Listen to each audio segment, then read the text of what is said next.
Manni maree misooma intarpiraayiziif indaastirii Oromiyaa walgahii idilee taa'een hojiilee bara 2012 hojjetaman qorachuun kallattii hojii bara 2013 kaa'ee jira. Manni maree misooma intarpiraayiziif indaastirii kunis qorannoo saraawwii hojii bara 2012 keessatti ilaaleen hanqinoota kanneen akka deeggarsa paakeejii carraa hojii uumuu sirnaan fayyadamuu hafuu, industiriiwwan waliin walitti hidhamiinsi jiru laafaa ta'uu, kenniinsa tajaajila si'ataaf bu'aa qabeessa ta'e dhabuun hanqinaalee gurguddoo adda bahanidha. Waggoottan darban walitti dhufeenya seektoroota biroo waliin qabu gaarii ta'uu, liqaa deebisuuf kennuu irrattis fooyya'insa jiraachuu fi leenjiin hubannoo dargaggootaa jijjiiruuf kennamaa ture keessatti hojiin gaarii kan hojjetame ta'us akka ciminaatti ilaalee jira. Haaluma kanaan bara 2012 bifa adda ta'een dargaggoota miliyoona 1,100,000 carraa hojii kan uume yommuu ta'u, birriin biliyoona 2 ol liqaan dargaggoota kanaaf kennamuusaa hoogganaan biiroo misooma intarpiraayiziif indaastirii Oromiyaa obbo Baggaalaa Fallaqaa himaniiru. Qusannaan mobilaayiz goone gara qarshii biliyoona 7.8 kunis qarshii guddaadha jennee fudhachuun hin danda'ama. Liqii hojii wal qabatee performaansiin keenya bara 2012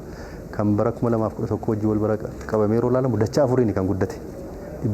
Miliyoona 600 miliyoona 12 kan dhiyeessine bara 2011 keessatti. Barana biliyoona 2.5. So kun raawwii guddaadha. Amma kan madaalaa jirru fedhii jiru wajjin wal bira qabnee yeroo ilaallu hanqina guddaatu jiraadha.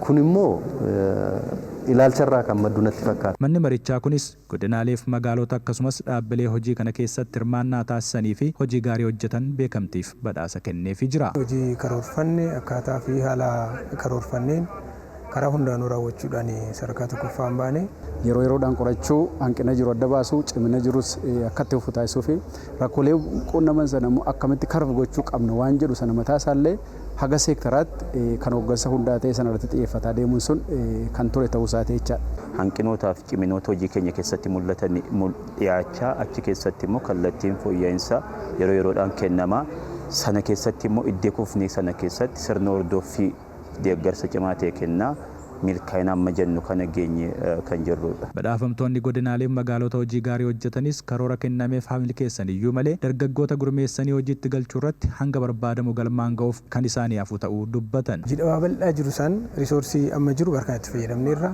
ani itti aanu irratti hojii dhabaa itti aanuuf immoo risoorsii qopheessinee bal'inaan carraa hojii uumuun hojii bal'aa nu hafu jechuudha. Sirna wabiitiin wal qabatee istiil kaleer ta'e iddoo tokko tokkotti ammas xiyyeeffannoo kan barbaadu jira jechaadha. Wabummaa wal qabatee inni baadiyyaa jiru karaa giriin kaardiitiin karaa biiroo bulchiinsa lafa baadiyyaatiin barreen gaddaa wanti gadi bu'ee jira.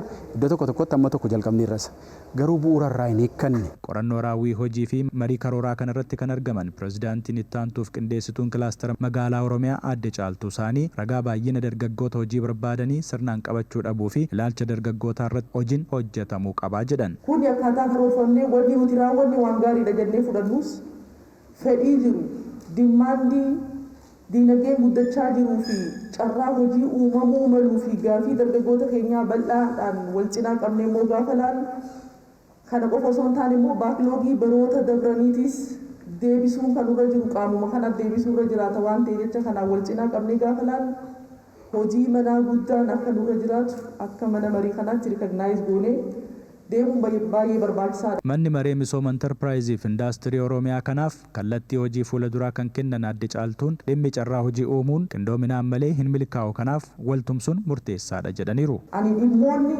hojimaataan diriiranii ta'an keessattuu mana marii himaaxaatiin wajjin wal qabatee jiru kan sadarkaadhaan jiru naannoo qofa eeguu osoo hin taane kan naannoottis akkuma kabajametti akkuma eegametti godinniif dandahee magaalonniif dandahee sadarkaadhaan kan jiru kun hojiitti galuun irra jiraata. Ani hooggansi as jiru kun kanarraa barumsa fudhatee deemuutu irra jiraata. Cimee itti fufuutu qaba jenneeti amanna waan ta'eef karaa kanaan kaasuun barbaachisaadha.